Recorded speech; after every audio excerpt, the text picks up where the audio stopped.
and Greek-German relations. You spent your afternoon at the Greek-German Business Forum. And if I look back 6, 8, or 10 years in time, Greek-German relations weren't all that good. I remember times when friends of mine were wondering whether they can actually spend their summer holidays in Greece or whether they would risk being criticized on the street for Eurozone politics that the German government was implementing. And so the tensions were seizable at the time. How do you look at Greek-German relations today? Well, first of all, thank you for the invitation. It's a real privilege to be able to address such a distinguished audience.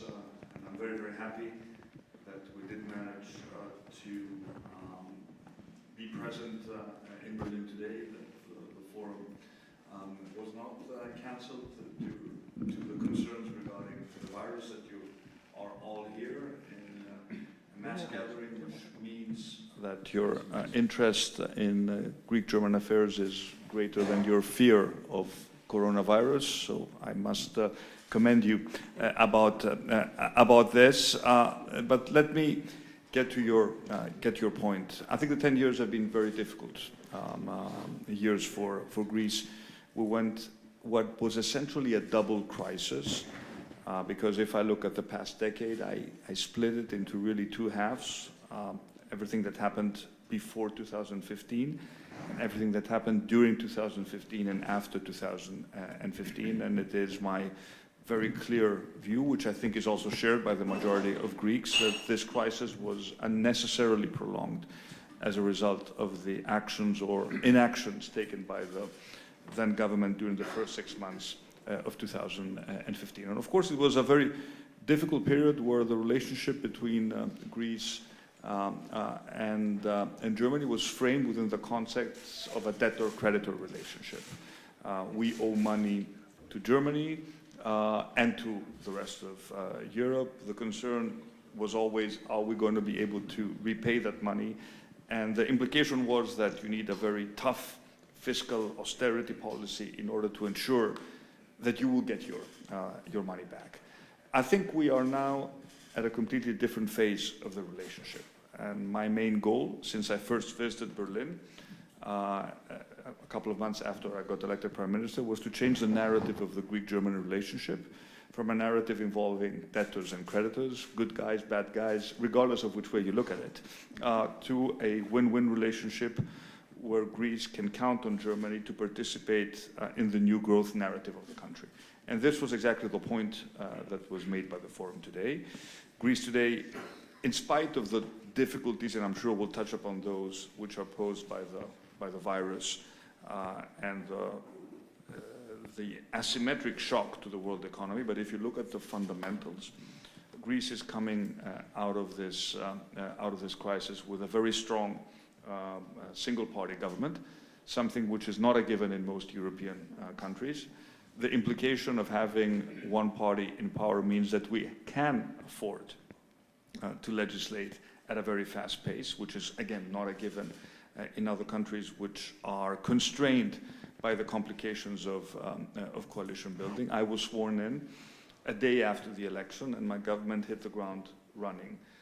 We've made it very, very clear that we want to turn the tables, bring back growth, and it has to be an investment-led growth. It cannot be a growth driven by consumption through private or public credit, as was the case prior to 2009. I think we went, and we are still very much going aggressively after solving problems faced by real investors on the ground. We've lowered taxation. We have significantly deregulated many aspects of the economy. We focused on sectors where Greece has a natural comparative advantage. We've pushed forward with privatizations. We've systematically courted foreign investors, including many large German companies, to make the case of why it is sensible to invest in Greece today. And so far, again, I am treating the recent weeks as an aberration to what was happening. The markets rewarded us with record low borrowing costs. Consumer index confidence is at all-time high if you look 20 years back. And the general business climate in Greece, but also the mood of the public is that we've turned the page. So this is an opportunity to reframe the narrative between Greece and Germany. The more you are in a period of crisis, the more everyone looks for scapegoats.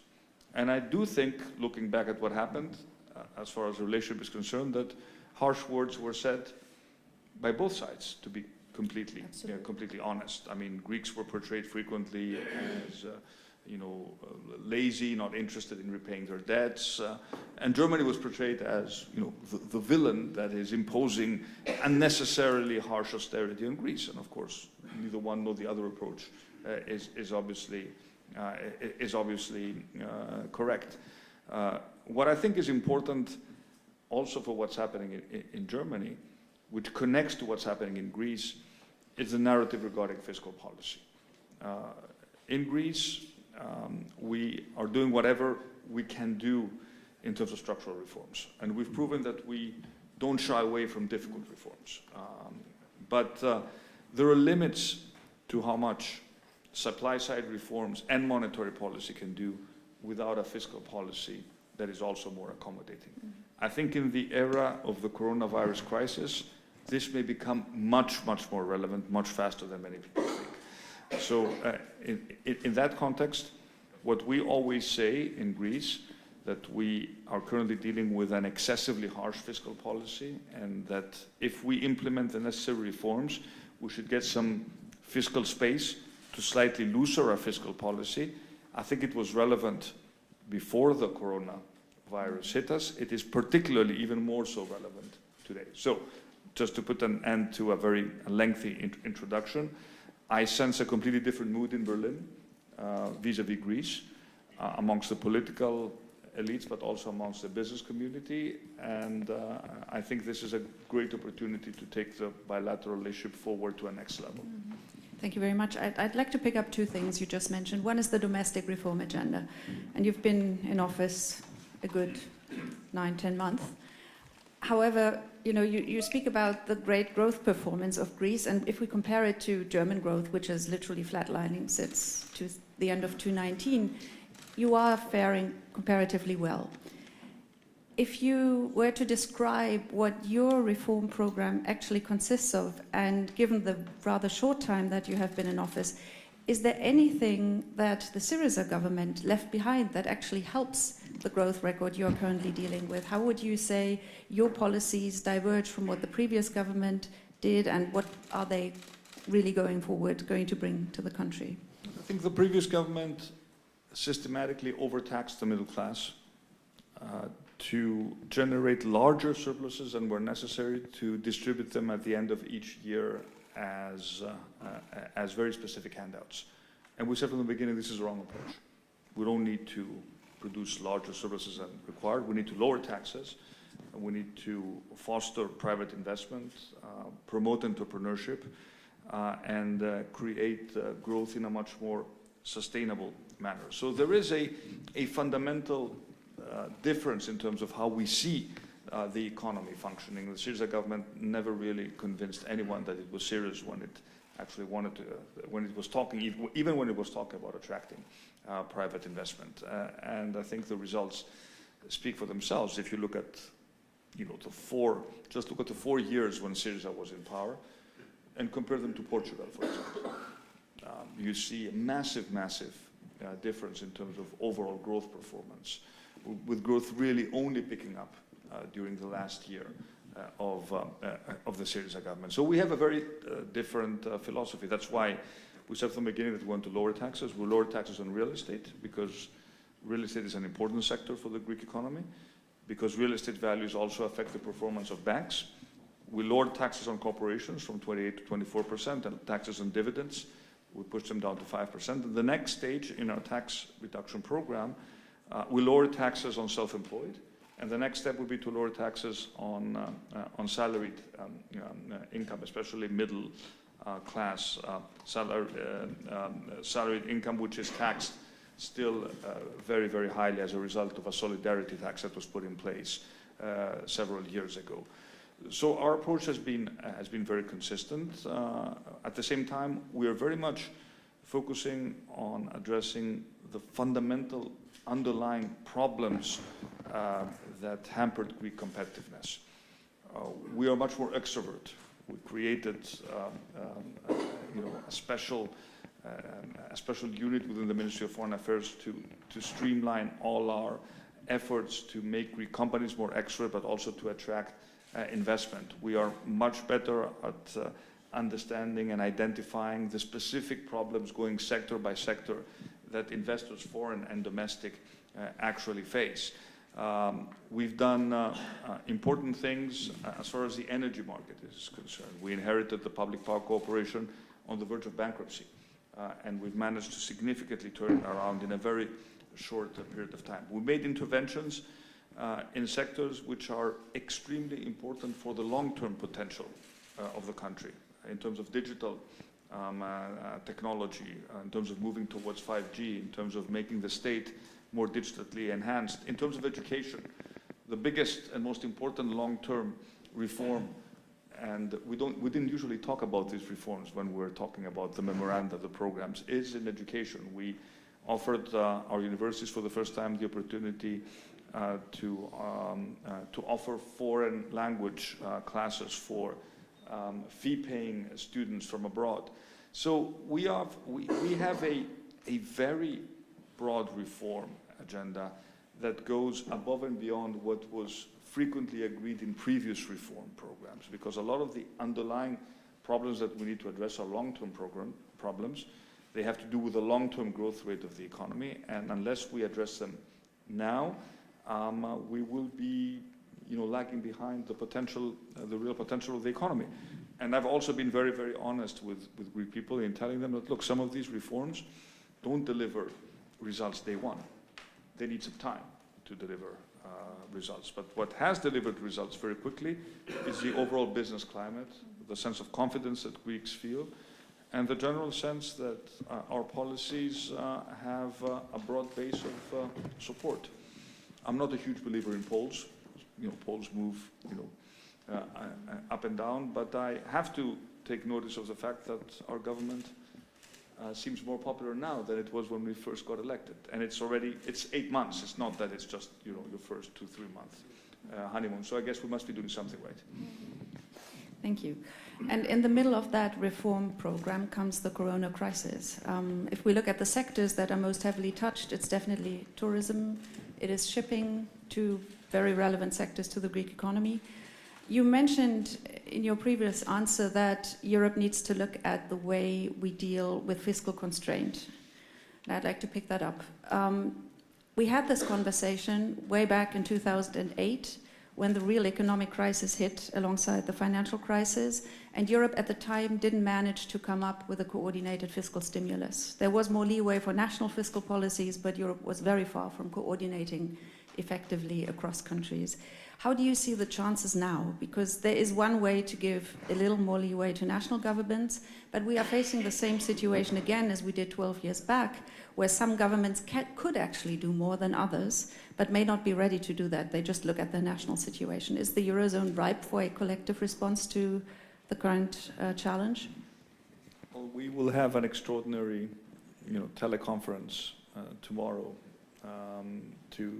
at the council level to discuss coronavirus responses, both on the public health side, but I presume also on the economic side. This seems to me to be a more profound crisis, a more profound shock than many people had anticipated, which means it needs a more coordinated response. And if we've learned something from previous crises, is that it's better to act quickly in a coordinated manner and probably more emphatically, in a more forceful manner, than to wait until a later stage.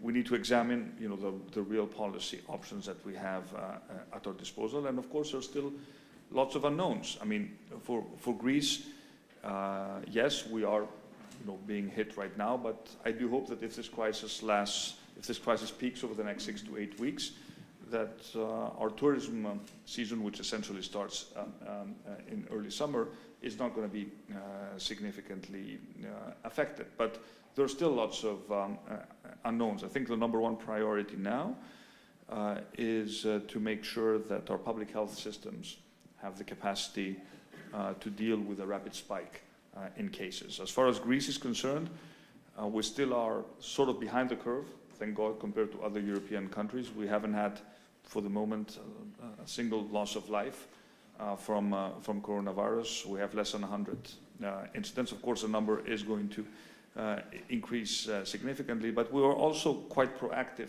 in terms of the measures that we took in trying to contain the outbreak. For example, we announced yesterday, ahead of many other European countries, that all athletic events will take place without spectators. We really focused hard on limiting the contact of our more vulnerable, the older people, in terms of shutting down community centers where older people went. We cancelled all school holidays. We've closed more schools than most European countries. So we've taken the conscious decision of being more proactive in an effort to spread out the outbreak over time and to give our public health system the proper time to react. Of course, nobody knows what the exact approach is. What we do know is that we're faced right now with a multiple shock. It's an oil shock.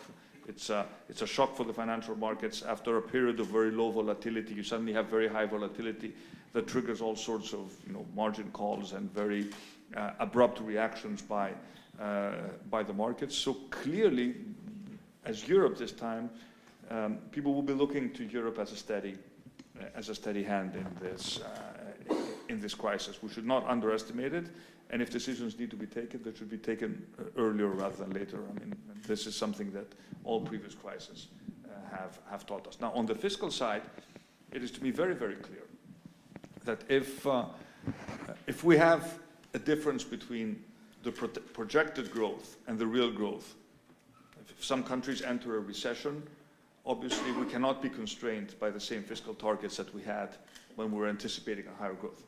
So in that sense, I think 2020 is probably going to be treated, in terms of the fiscal targets that we set, very, very differently. But between you and me, I'm not too concerned about that right now.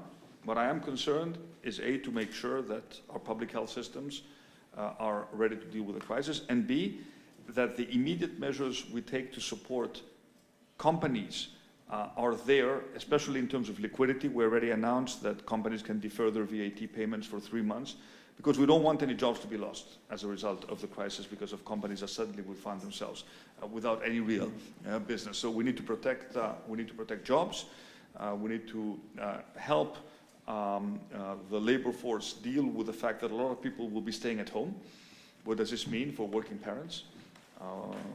For example, we've already given the permission, if we have 2 civil servants who both who have a kid in a school that's closed, one of them can stay at home to take care of the child. So there are lots of issues that we have to deal with. Let's think of the fiscal consequences later, but what we want to make sure is that we have enough money. Some of these measures are not really, they don't have a direct impact on our budget.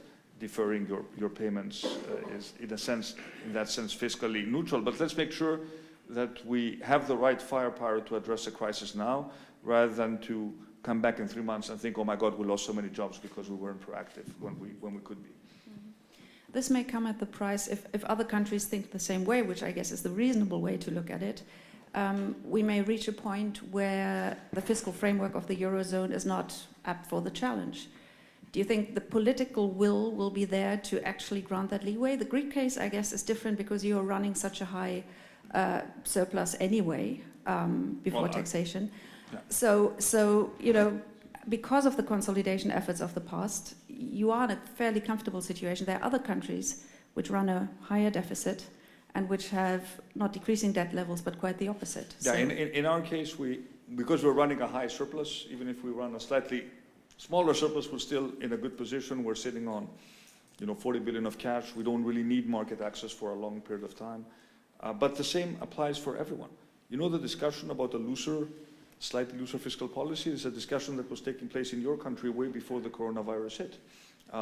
Maybe it's time to look at it through a different lens. So yes, I do expect fiscal rules for the Eurozone to be more lenient, at least for 2020, to accommodate for the fact that this is a highly extraordinary situation. There are lives at risk, but there are also jobs at risk. We cannot afford to be constrained by very strict rules in dealing with what is the equivalent, essentially, of some sort of a natural disaster. This is, a very unforeseen event that calls for an extraordinary reaction. I'm sure that European policymakers understand that. Certainly, that is a case that I will be making, because we will have to pay the price, and it's going to be the bill. It's going to be more. It's going to be bigger if we don't react quicker. Yes, and we've seen on previous cases how high the bill can get if you don't act quickly enough. I'd like to turn to the second crisis that keeps you busy at the moment, the migration crisis. And I'd like to start with a very open question. How do you assess the current situation, both with regards to Turkey, but also with regards to the European response? We found ourselves, what was it, 10, 11 days ago, with Turkey actually materializing a threat it had made many times for a long period of time, that it would actually, under pressure for its own reasons, find an excuse to quote-unquote flood Europe with migrants and refugees. So you weren't surprised by what you saw? We were not surprised. And because we were not surprised, we were also ready. And we had already made the decision that should that happen, we would do whatever we could to protect our borders. And we did so, and I'm absolutely convinced we made the right decision. We did it not just to protect our own national borders, we protected the European borders. I always believed and made the case that you cannot have a Europe that is benefiting from free movement of people within Europe or within the Schengen zone without the ability to protect your external borders in an effective manner. The previous government had no desire to ever do that. Hence the perception was that it cannot be done, or that the norm would be that people will cross into Greece, hence into Europe, virtually unchecked. And we said, no, that's not the case. So we had many sleepless nights, but I also like to take this opportunity to thank, our police, our armed forces, the volunteers who really helped us in this extraordinary situation. But we managed to do what was right. And we did what was right because what we were faced with was a very systematic and very public effort to use desperate people as pawns in a geopolitical game, which I think is politically but also ethically something which was completely unacceptable. But now we need to look at the next stage, and the next stage is that President Erdogan is going to Brussels to meet with the President of the Council, the President of the Commission. It's a first opportunity to de-escalate. I'm expecting Turkey to clearly state that it sticks to the principle of the EU-Turkey agreement, which very clearly states that they will prohibit any irregular movements, either by land or by sea, into Greece or the European Union. So we need a demonstrable evidence that this policy is changing. We need the people to move away from our land border so that we restore a sense of normalcy. And then we need to have an honest discussion with Turkey about what worked, what didn't work regarding the EU-Turkey statement, maintain the fundamental principle, and look how we can actually improve it. Because I think there are ways that can be, the statement can actually be improved. The one thing is for certain, and I'm very happy and very satisfied with the political support we got as Greece, is that Europe is not going to be blackmailed by Turkey using migrants and refugees as the object of the blackmail. So in that sense, this is a different reaction by the European Union. It does give us more leverage, but it also allows us to have an open discussion with Turkey. We need Turkey to manage the problem. I've always said it. I've even said it during the crisis, but we're not going to do it under conditions of blackmail. So once the situation is normalized, as I expect it to be normalized relatively soon, we can have this discussion with Turkey and see how we can we can work together on that problem. The German government announced today that it is ready to take in 1,000 to 1,500 children from the islands, which compared to the total number of refugees, which is around 40,000, I guess, is only a very small number. But how do you look at this? I mean, the German government conditioned this on other Europeans doing the same thing. Is that a right gesture from your perspective, and is it quite enough? Look, I've been trying to make the case for a long period of time that we need more burden sharing in dealing with migration. Germany in the past has stepped up to the plate. That is not true for many other European countries. And if anything, there's less interest in burden sharing now than there was years ago. On the other hand, it is very unfair to place all the burden for managing this problem on Greece, nor should Greece be perceived as a country which has the sole responsibility of guarding the external frontiers and we just give money, we just throw money at the problem and then let the Greeks deal with it. No, that's not fair. It's not the right approach. Hence, the new migration compact that is going to be discussed by the Commission, I do expect, needs to incorporate in a more systematic manner some sort of, I know people don't like the word burden sharing, but I don't have a better term than that. That's what it is all about. You cannot benefit from access to the Schengen zone without doing anything to assist in protecting your external borders. But that's a discussion we will have over the next months. What can we do now? Yes, the first gesture, which is symbolic, but also extremely meaningful, is dealing with unaccompanied children and minors. It's interesting when we raise this issue, it's not the first time we raise this issue. We raised this issue a few months ago with member states. We almost got no response. So sometimes it takes a crisis for people to really focus on a problem, but it is commendable that Germany stepped up to the challenge, announced that it will take a significant number of children, unaccompanied minors, and I'm sure that other countries will join. We will be hosting President von der Leyen and Commissioner Johansson in Greece on Thursday. We will be making an announcement, and hopefully we will also have a big gathering in Athens at some point in the spring to make even more sort of more important statements regarding how we deal with this problem. But it's if you talk to some of these kids or teenagers, they've gone through horrible times, and they have every right to hope that they can rebuild their lives. We cannot do it alone as Greece. We are already taking a very big share of the burden. Of the 5,000 kids and teenagers that are currently in Greece, we will probably end up with hosting maybe even half of them. And we can do that. But, I find it I'll use a strong word, I find it unacceptable that there are countries today that say we're not going to take a single child or a single teenager as a matter of principle. I just don't get it. I mean, I really want to be convinced that this is the right approach. I can't accept it, nor can it be driven to that extent by domestic politics. So it will be a first gesture of solidarity, focused on the most vulnerable, and I am sure that eventually we will have many other European countries, even with small numbers, who will step up to the plate and offer to take a specific number of kids and teenagers to offer them, a new hope. Well, I guess Germany tried a few years ago to get the agreement of those countries who today still say we won't take in a single refugee, some in Central and Eastern Europe. Do you see a chance to actually get them on board, or will we end up with a solution where we have a migration pact that only brings together a large number, but not all EU 27 countries? I think everyone needs to do something to be part of the problem, to solve the problem, because otherwise there will be,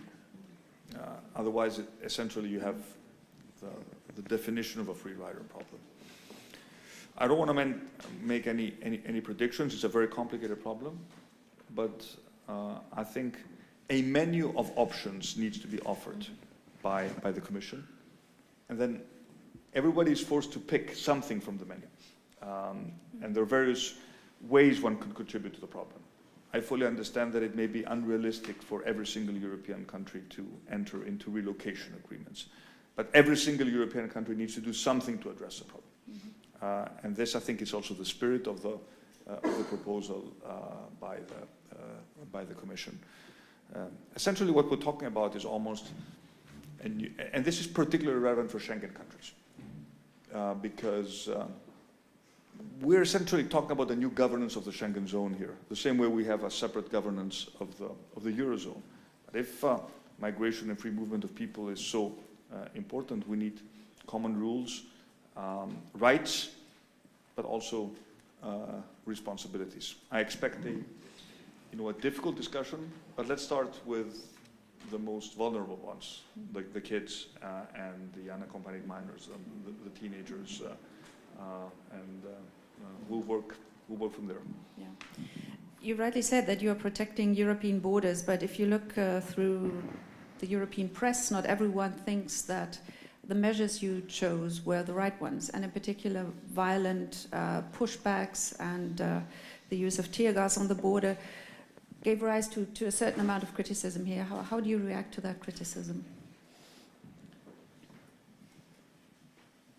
We never used excessive force, and we never started this. We were not the ones who initiated the problem. We were faced with very violent behavior on the border. The Turkish government literally provided, the people who wanted to cross the border with tear gases, and it was a difficult exercise, but I think that our troops, our police showed the necessary restraint. At sea, where things are more complicated, we showed a lot of restraint. Sometimes people accuse Greece of using excessive force. Do you know how many tens of thousands of people our Coast Guard has saved at sea? I want to publicly say thank you to my Coast Guard for everything they've done at sea over these 5 years now, where they've literally put their lives at risk to save other lives. Frankly, on the issue of human rights, I will not be lectured by Turkey. The last thing that I, as a Prime Minister of Greece, can expect is to be lectured by Turkey on the issue of human rights. So I understand the criticism, but I also want to point out that we were faced with a very, very systematic attempt to circulate fake news, very organized obviously by someone in Turkey, to project a completely different image from what was really happening at the border. It's a new sort of, we know fake news is a new sort of, hybrid warfare. We were from the very beginning completely transparent with everything that happened. When one child, drowned at sea, it's the only fatality we had at sea during these 10 days. We were very public about it. We saved 47 people. We didn't manage to save the child. The child was not wearing a life vest when it fell into the sea. And there was,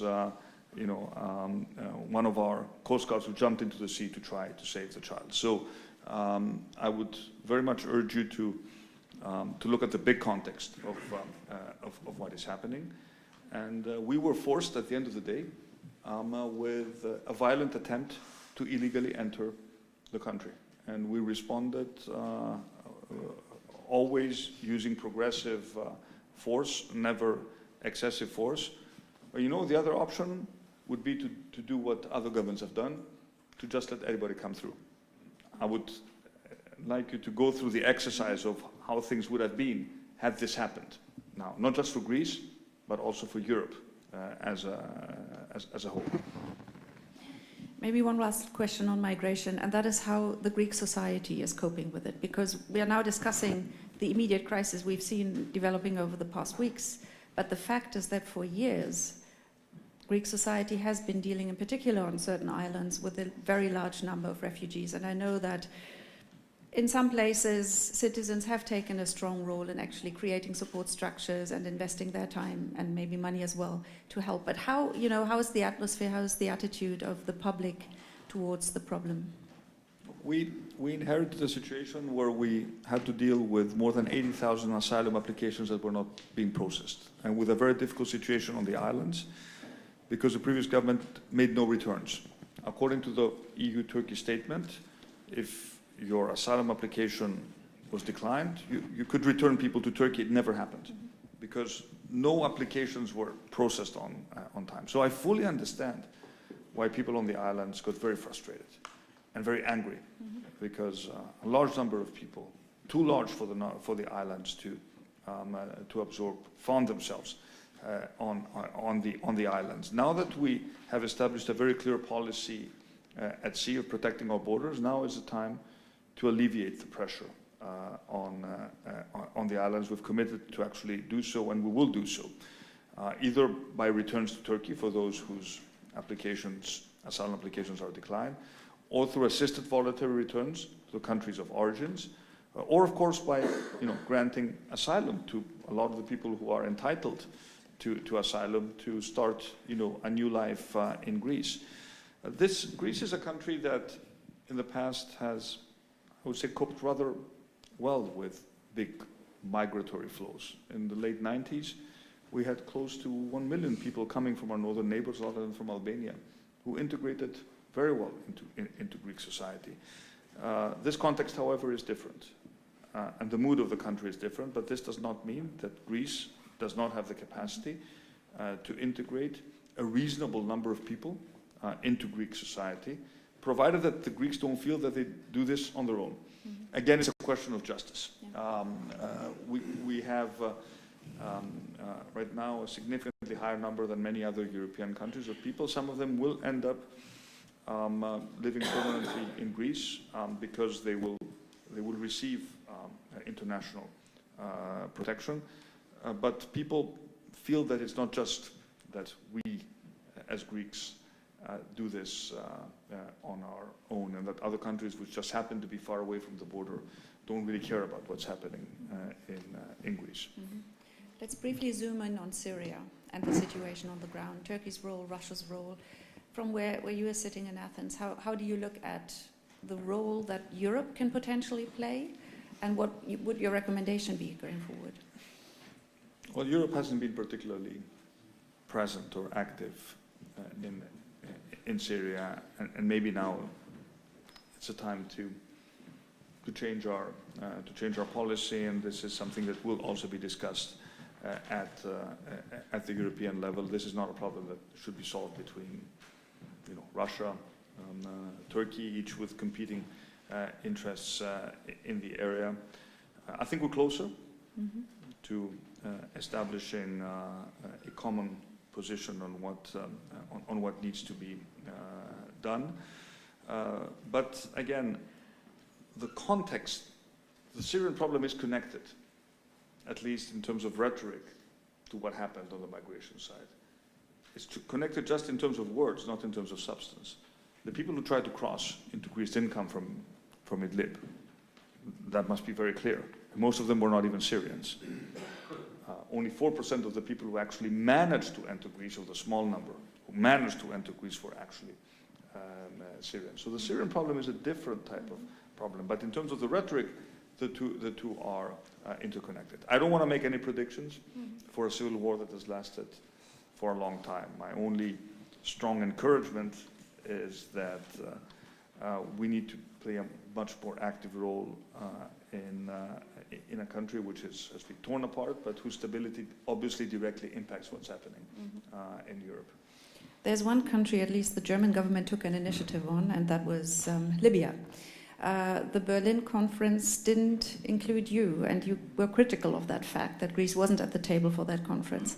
How do you look at that process as such, as the attempt to bring the conflicting parties together and to get some kind of arrangement that could stabilize the country?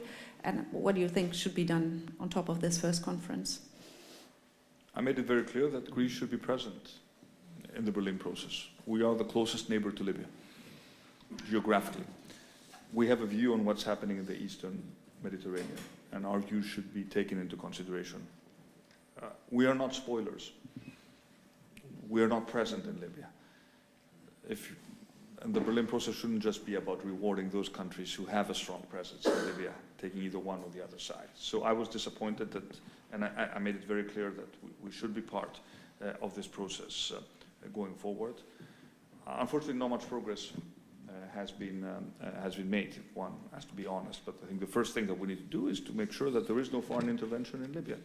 And if that means a new European naval force to patrol Libya's sea border, to make sure that no one can send ships and armaments by sea into Libya to support one or the other side, this would be a very clear and tangible evidence that the European Union is taking its role in our neighborhood very, very seriously. This cannot afford for Libya to become a proxy war between, and we all know who is involved there. We cannot also afford, as Greece, to have, the so-called Libyan government, which currently represents a minority of the Libyan people, to sign international agreements with Turkey that clearly infringe upon Greece's sovereign rights.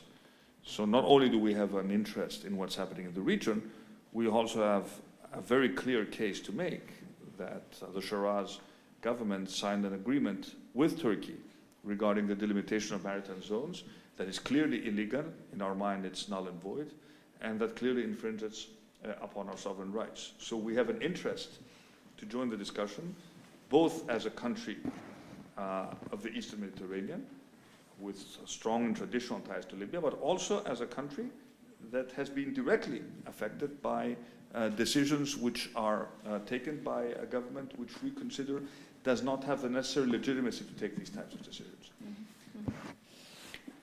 Now I'd like to talk about America, the United States, and obviously we can link this to the Middle East, but we can also talk more generally about transatlantic relations. In the election year, things look not sure where we will be going at the end of this year, who will be the new president. What's your view on transatlantic relations? Well, I got to be careful here. Indeed. Look, your think tank was one of the organizations founded in 1955 at a time when there was great belief that the transatlantic relationship is the fundamental pillar of global stability. And I still believe that this is the case. Again, I'm in no position to make any predictions about the outcome of the U.S. Election. I can only hope that what is considered as a highly successful project, if you look at the history of the transatlantic relationship for many decades, gathers a new steam, a new impetus. And of course, finding a solution to the trade dispute may be a promising first step in that direction. I know my answer is relatively generic and vague, but Greece has benefited from the value of this relationship tremendously, and I still think there is a community of shared values, belief in democracy, in human rights. I think a better understanding of the advantages but also the shortfalls of globalization, an importance of balancing national identity with transnational interests. We need to approach this relationship being wiser and learning from the fallacy of the theory of the end of history, which at some point sort of dominated discussions that took place in think tanks such as yours. But this doesn't undermine the fundamental value of this relationship. We just need a restart or a new version of transatlantic 2.0 version that has learned from mistakes made in the past. Mm-hmm. And let's look to the other side, China. What do you make of the current situation with China, and how does Greece approach its own relationship with China? We have a strong economic relationship with China, but you need to also keep that into perspective. At a time when Greece is actively courting foreign investment from many different countries, many different regions. China is one of the countries that has expressed interest in investing in Greece and investing in Greek infrastructure. I don't consider the Greek economy to be too dependent on Chinese investment, and it would be good probably for any economy not to be dependent on any particular country. But especially the Chinese investment in the port of Piraeus has been a good investment for the port. It has created lots of jobs. It has turned Piraeus into a very competitive port, one of the largest port in the Mediterranean. It could become one of the largest ports in Europe. It has a natural comparative advantage. It's easier to send your ships to Piraeus and then transfer by train or freight to Central Europe. That's never going to change. That's geography. On the other hand, there are aspects regarding critical infrastructure security that we need to think seriously as Europe and come up with a European approach rather than having each country do their own when we talk about especially digital infrastructure, protection of digital security. It would be much better if we were negotiating en bloc rather than each country on its own. There were at least one or two incidences in the past where Greece didn't vote with fellow Europeans on human rights issues related to China in the UN context. Is that a policy you are going to revise, or how do you look at this situation? Because in this country, this was discussed as a sign of Chinese influence, political influence on one of the countries it invests in. Yeah, this didn't happen under the current government. No, it's the previous government. Yeah, we haven't had any issues along those lines, but we remain committed to our human rights approach. It doesn't mean that because we have a strong, business and investment relationship with China that we're going to agree on everything, or that we would be forced to deviate from European positions regarding the relationship of Europe with China. That's not the case. It's not going to be the case under this government. Okay, thank you very much. I'll now open up to questions from the floor, and I'm looking around who would like to ask a question. Let's start with the two of you, and we'll take two questions in a row. Thank you. My name is Victoria Ritig. I lead the migration program here at the German Council on Foreign Relations. So I'm going to bring us back once more to the topic of migration. On 1st of March, you made a quite important decision, and that was to pause the intake of further asylum applications temporarily for 1 month. Now, a lot of people have criticized you for that and said that is illegal. Among those critics were not just migrants' organizations, but also the United Nations High Commissioner for Refugees. Some other people have said, no, it was a legal gray zone. In fact, the European Commission or the European institutions could do this, but perhaps not a member state itself. So I'm not going to ask you whether you think this was a legal act or not, but I'd like to ask whether you think it was the right decision to hit the pause button on asylum applications for a month, and what you're doing currently to prepare for hitting the start button again on 1st of April. Thank you. And we'll take a second question right in connection with it. Prime Minister, thank you very much for your comments so far. I would like to ask a question about NATO. Sorry. NATO.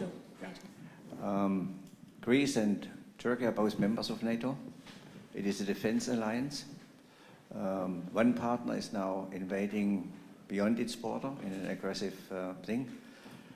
How do you think about it? Is this a danger to NATO, coherence to NATO? And what would be a possible solution to be committed to defense and not to aggressiveness? Well, first of all, on your first question, I do think it was the right decision. I need to stress it was a temporary decision, an extraordinary decision. And we can talk hours about views on whether it was legal or not. Obviously, we think that it was a legal decision given the context and the extraordinary circumstance we were faced. But I think the most interesting question is the second part of your question.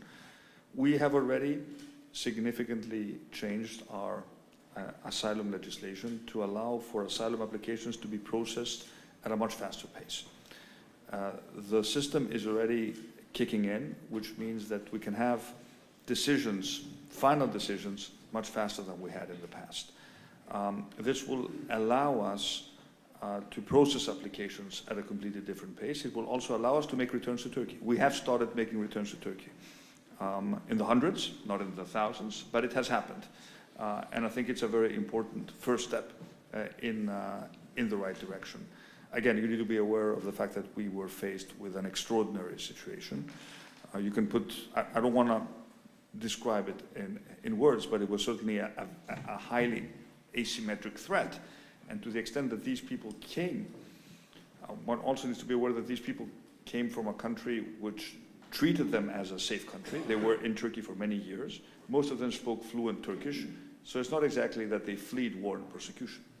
They were used, they were given orders. Some of them were actually forced to cross the border at a particular time. So this was it's a very different context of the usual context in which the entire corpus of legislation regarding asylum was put into place. But as I said, it's a temporary measure that has a clear expiration date. And I think it should be treated as such. Of the measures we have taken, far more important was the conscious decision to actually protect the border. And I think that was the main deterrent in terms of significantly reducing the number of people who try to enter Greece and the European Union illegally. On your question on NATO, it's a very important one that hasn't been resolved yet. How does the alliance deal with two countries that have significant internal problems? I raised the question at the last NATO summit. Some countries supported Greece in highlighting that you cannot be an alliance member and behave aggressively towards your neighbor, who also happens to be an alliance member. But to be very honest with you, I think NATO so far has washed his hands when it comes to the question of how to deal between two alliance members that have their own problems. So I don't expect this situation to be resolved through NATO. The European Union has much more leverage in resolving this situation than NATO currently has. Good evening. I'm from Europe-Israel Press Association. I'm Mr. Nana. I would like to ask you, Mr. Mitsotakis, which long-term solution did you see, for example, for the problem what you have in Italy with Lampedusa, in Spain with the immigration people, which are economics immigration, which are refugees from the wars, but did you see that the former East countries like Bulgaria, Poland, for example, and or Hungary with Viktor Orban, must we also take some solution, solidarity, to find a quote that they take some people from your country, and not only France, Germany, or the Benelux states, that you could make, for example, the right to take the veto at the for the budget in the European Union next budget round? Mm-hmm. Thank you very much. And Michael Thumann in the last one. No, sorry. Whatever. Christoph von Marschall from Tagesspiegel. We got today the German numbers for military good exports, and we have seen that there was a rise by 17%, which is generally not a bad thing, but some people in Germany complain about it, that we should decrease our exports. This increase is mainly thanks to three countries: South Korea, Greece, and Algeria. And of course, more even during the crisis, there was always this question, why in such an economic crisis where people have a lot of hardship is Greece so much spending on military goods? You have already mentioned the conflict with your big neighbor to the east, but I mean, if there would be a conflict, there would be rather a political solution through political pressure than through a really military fighting it out, I suppose.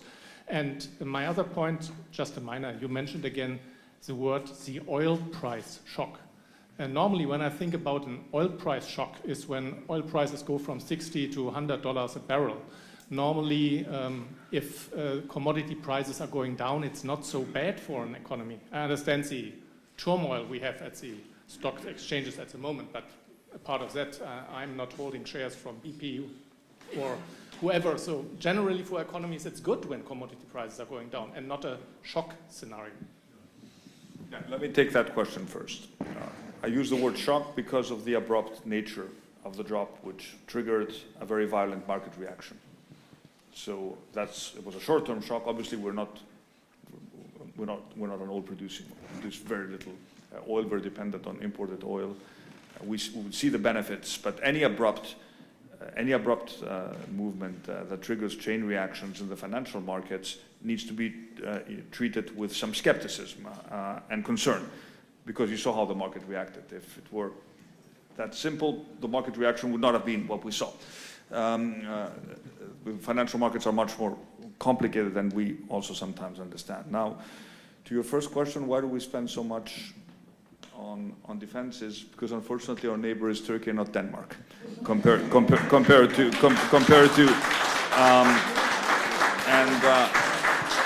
and we need a strong deterrence. That was always the case, and we will continue to invest in our armed forces in a reasonable manner. We're spending a little bit more than 2% of our GDP on defense. We're not spending 5%, and we will continue to do so. We have to become smarter in terms of how we use our defense budget. But given the neighborhood, anything else would have been irresponsible. And the way we manage this crisis means that you need to have operational capabilities in case a crisis comes out of nowhere.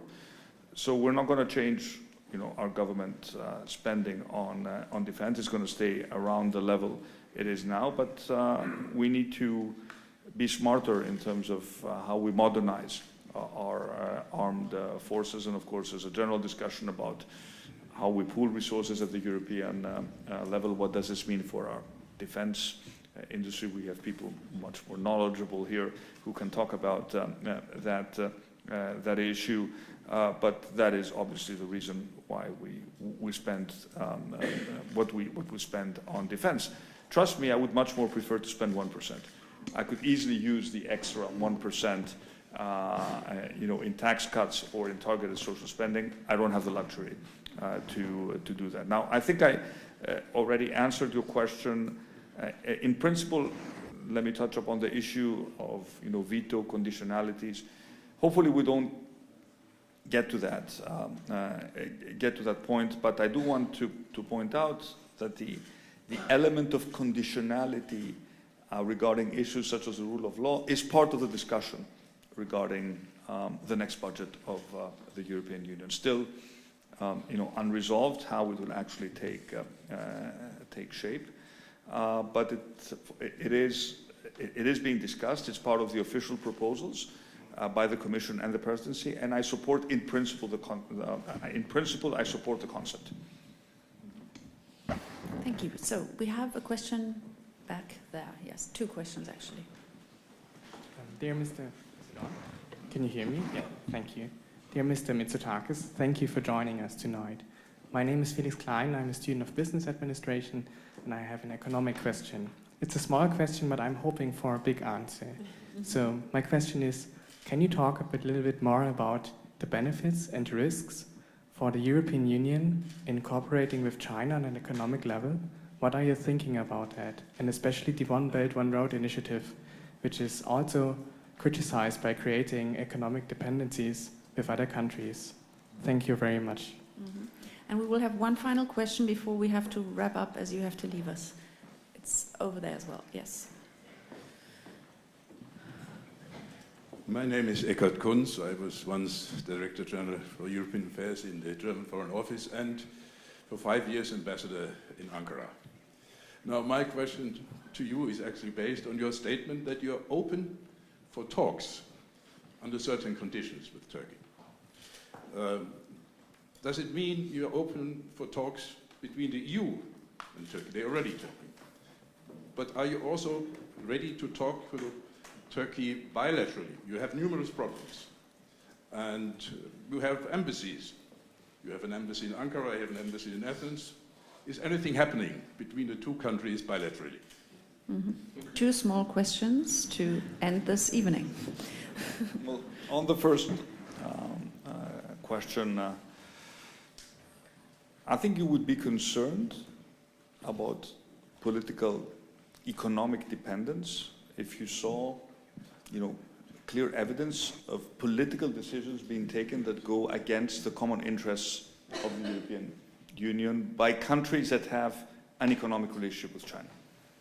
I don't see that at the moment, and it certainly is not going to be the case for Greece. And as far as we are concerned, we always want to be, when we try to attract foreign investments, and we have lots of projects in the pipeline, privatizations, concessions, we are right now in the very good position to be able to attract interest from a diverse group of investors and a diverse group of countries. That was not always the case. There were times when China, during very difficult periods, was the only investor interested. Thank God in the sense that we want more diversity. It will also eventually drive up the prices of our assets.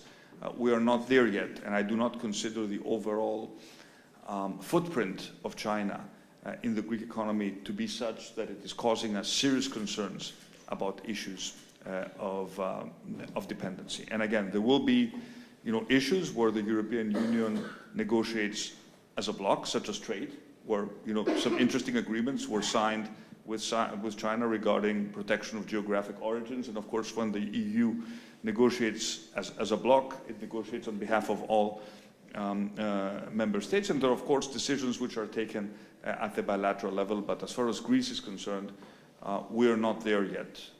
And I don't think we will ever be there where we consider China a threat to the independence of the decision-making process because of excess economic dependence. And as the economy grows stronger, the questions of dependence also become less relevant. There were times, in 2015, when desperate governments made desperate attempts to borrow, I don't know from who, from Russia or China. Of course, in times of crisis, one can envision that someone can take advantage of your weakness. We never want to be again in a position of weakness where anyone could consider or conceive the possibility of taking advantage of us.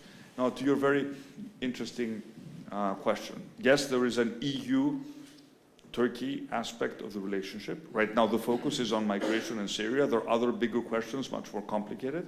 And there's a bilateral aspect of the relationship. And I've always been in favor of keeping communication channels open with Turkey, in spite of the fact that Turkey's decisions over the past months, especially the signing of the delimitation agreement between Turkey and Libya, was highly provocative versus Greece. We recognize one substantial difference with Turkey, which is the question of the delimitation of maritime zones in the Aegean, but also in the Eastern Mediterranean.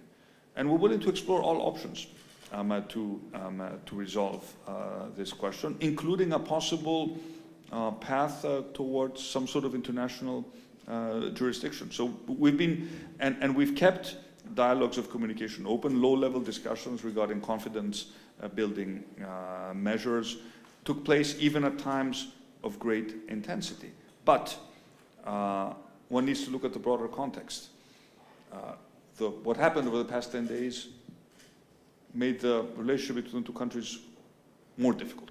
That is why it is imperative for Turkey to de-escalate and to return to the previous status quo, which I should remind you, and you know that very well, that it worked reasonably well. If you look at the flows of migrants and refugees in 2017, 2018, they were very reasonable. They didn't cause a significant problem.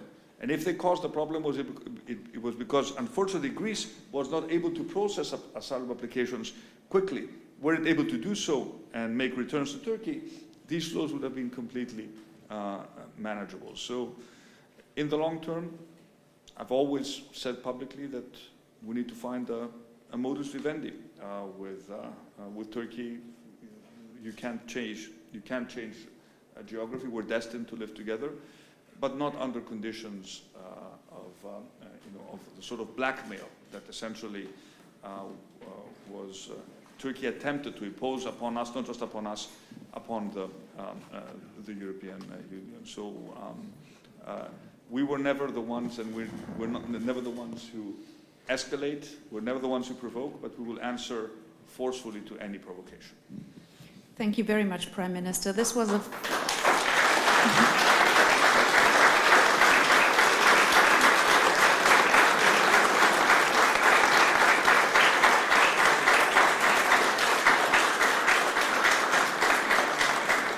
So by this applause, which came even before my thank you to you, you can see how much we appreciated the last 1 hour and 15 with you. Thank you for very concise and honest answers, as I felt, to a number of challenging questions that were posed to you. We haven't even talked Prespa Agreement, Western Balkans, or even Brexit during this evening, so we could continue for ages, but you have the next meeting coming up. Thank you very much, and I hope to have you back at some point. Thank you. Thank you very much.